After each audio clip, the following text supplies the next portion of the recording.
everyone! Welcome back po dito sa aking YouTube channel. Ako na naman ang inyong lingkod. This is Coach Jaja Bustos. 7 years na po akong tumutulong sa mga nahihirapang mabuntis.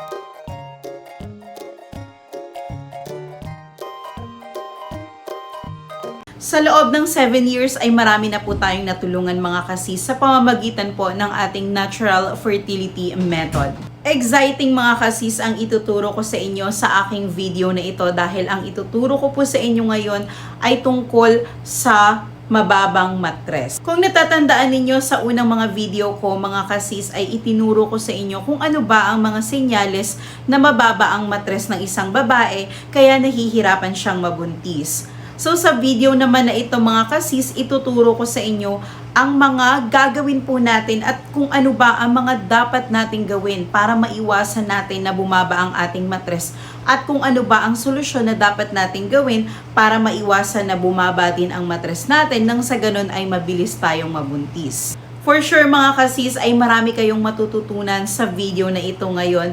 At syempre mga kasis, kung gusto nyo na maging updated kayo sa mga kaalaman na tinuturo ko at sa mga next tips na ituturo ko para mabilis kayong mabuntis, paki-click po yung subscribe button sa ibaba para next time kung meron ako mga bagong tips at kaalaman na i-share sa inyo ay mas mabilis po kayong ma-update at ma-notify.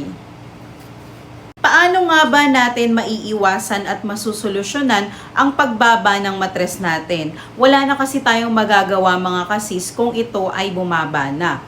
Ang karaniwan po na tinuturo ng mga nakakatanda kapag nalaman nila na mababa ang matres ng isang babae ay ang paghilot. Pero alam nyo ba mga kasis na hindi lahat ng paghilot ay safe at hindi lahat ng manghihilot ay legit. Kaya po maging mapanuri tayo sa pagpili ng maghihilot po sa ating puson or sa ating matres dahil baka imbis na umayos yung posisyon niyan ay mas lalo pang masira at mas lalo pa tayong mapahamak. At alam nyo rin ba na mga kasis na kapag tayo ay mayroong bukol sa matres ay hindi rin po basta-basta ang pagpapahilot. Dahil kapag meron tayong malaking bukol or meron tayong cyst sa matres, hindi po basta-basta na magpapahilot na lang tayo dahil baka pwede tayong mapahamak dyan. Kaya make sure na bago tayo magpahilot ay ipa-check natin yung matres natin kung wala ba tayong bukol na pwedeng mabangga or pwedeng magalaw kapag tayo ay nagpahilot.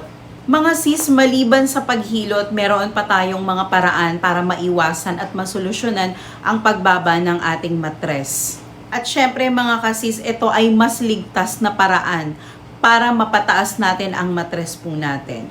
So number 1 mga kasis, ito yung pag-exercise or Kegel exercise. Sino po dito yung hindi nakakaalam kung ano ba itong Kegel exercise na ito? So mga kasis, ito po, ganito po yung example ng pagki-Kegel exercise. So kung makikita po ninyo, binubuka po natin yung dalawang legs natin. Mag-exercise po tayo ng ganyan para po maiwasan yung pagbaba ng ating matres. At alam nyo ba na ang exercise na ito ay nagpapalakas ng ating pelvic floor muscles. Pwede rin po tayong mag-zumba mga kamamshi araw-araw kahit na 1 oras lang sa isang araw para po maiwasan natin na lumihis, bumaliktad o bumaba ang posisyon ng ating matres. Number 2 mga kasis, iwasan natin yung ma-constipate po tayo. Alam niyo po ba kung ano yung constipation? Ito po yung nahihirapang dumumi ang isang tao. So, di ba dapat araw-araw tayo ay regular na nagdudumi. Pero kapag constipated ang isang tao, minsan 1 linggo, 2 araw, 3 araw silang nahihirapang dumumi. So, iwasan natin yung mga pagkain na nakakatigas po ng ating dumi. Dahil dyan, pwede pong bumaba at umiba ang posisyon ng matres po natin. Dahil kapag constipated tayo, madalas tayong umiire, kaya po pwede rin siya maging cause na bumaba po yung ating matres. Kaya iwasan po natin yung mga pagkain na nakaka-constipate. So ano ba yung mga pagkain, mga example ng mga pagkain na nakaka-constipate? So nandyan yung karne, so nakaka-cause po yan na nahihirapan tayong dumumi, kagaya ng karne ng baka. So, matagal po yan matunaw sa ating digestive system. Kaya po, mas maganda kung ang lagi nating kinakain is fiber at gulay dahil ito po ay mga pagkain na nakakaganda po ng ating pagdumi. Number 3 mga kasis, iwasan po natin yung pagbubuhat ng mabibigat at pagtatrabaho ng sobrang bigat na gawain. Dahil kapag po mahilig tayong magbuhat ng mabigat, pwede pong maapektuhan yung matres po natin dahil syempre napupwersa po yung ating katawan at yung matres po natin ay pwede rin bumaba kapag mahilig tayong magbuhat ng mabibigat. Kaya po iwasan din po natin yun, yung pagbuhat ng mabigat. Eto naman mga kasis, para sa mga babae na may problema sa baga at palaging umuubo, alam nyo ba na kapag lagi kayong umuubo ay pwede rin po yan maging dahilan ng pagbaba din ng matres po ninyo. 'Di ba mapapansin po ninyo pag lagi tayong umuubo, napupwersa din po yung ating katawan at yung ating abdominal area ay napupwersa din kapag umuubo tayo. So pwede rin siya maging dahilan na bumaba ang matres po natin. Kaya kung meron tayong sakit sa pag-uubo, like yung infection or meron tayong pulmonya, mga sakit sa baga, mas maganda kung dapat ay ginagamot po natin yan kaagad para maiwasan natin yung pag-uubo. Marami naman pong gamot na pwede nating inumin para maiwasan na tayo ay laging umubo. Pwede tayo magpa-check up sa doktor, meron din tayong mga natural na gamot para sa pag-ubo like yung mga herbal. So, nasa sa inyo po yun kung paano ninyo gamutin yung pag-ubo ninyo. Basta po, iwasan natin yung lagi tayong umuubo kasi cause din po yan na bumaba din yung matres po ninyo pag lagi kayong umuubo.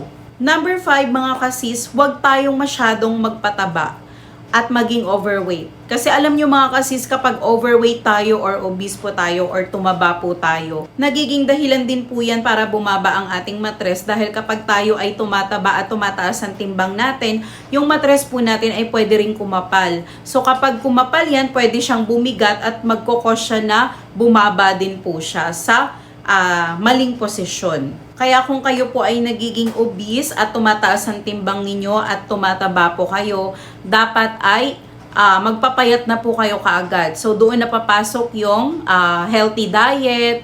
Dapat ay iwasan natin na tumaba po tayo. So magpapayat tayo. Gawin natin yung makakaya po natin. Hindi naman natin biglain na tayo ay magsusobrang diet talaga. Basta hindi lang po tayo maging obese, kailangan ay normal lang po ang ating timbang. Basta pasok yan sa BMI, magiging okay na po yan. Kaya kung napapansin nyo yung mga babaeng sobrang taba, diba, nahihirapan din silang mabuntis. Kasi nga po, yung pagtaba po ng isang babae ay magiging dahilan din po yan. Kaya po, nagiging mababa yung matres po nila. And last but not the least mga kasis, iwasan natin yung pasukin tayo ng lamig. So 'di ba meron tayong mga kasabihan yung mga nakakatanda na kapag napasok po ng lamig yung matres po natin ay bumababa din po siya. So hindi po yan naniniwala yung mga doktor dyan mga kasis. So nasa sa inyo na po yan kung paniniwalaan ninyo, wala naman pong masama dahil itong advice na ito ay hindi naman po nakakaagrabyado sa buhay ng isang tao. So, ano ba ang paraan para maiwasan na pasukin ng lamig ang ating matres? So, kapag sa gabi po, pag tayo ay natutulog, wag natin itutok yung ating mga puwerta sa electric fan.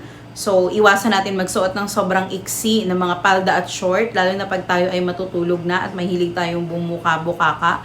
Ayan, so sa gabi, mas maganda kung pajama tayo, ayan, unless sobrang init talaga. And haplas mga kasis, maghaplas tayo ng something na mentol sa part ng ating puson para maiwasan din po natin na pasukin tayo ng lamig at bumaba ang ating matres. Good news mga kasis, dahil ako po ay 7 years nang tumutulong sa mga hirap mabuntis, meron po kasi akong pinapagawa sa aking mga members na para po tumaas ang matres nila at hinahaplas po nila itong ating miracle oil. So kung kayo po ay interesado, pwede ko pong ipakita sa inyo at pwede ko pong i-explain sa inyo yung process ng ating miracle oil.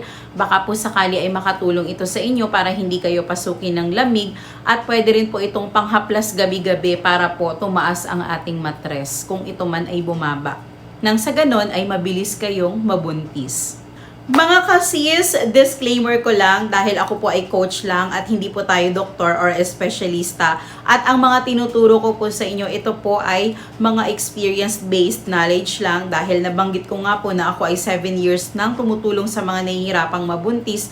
At base po sa experience ng mga natulungan kong mabuntis, ito pong mga tinuturo ko sa inyo ngayon ay pinapagawa ko po sa kanila kaya po sila ay nabuntis na po ngayon. So, baka sakali mga kasis na ito pong mga ituturo ko sa inyo ay makatulong din para kayo ay mabuntis. Wala naman pong masama kung susubukan po natin dahil ito po ay hindi naman makakasagabal sa inyong pang-araw-araw na buhay.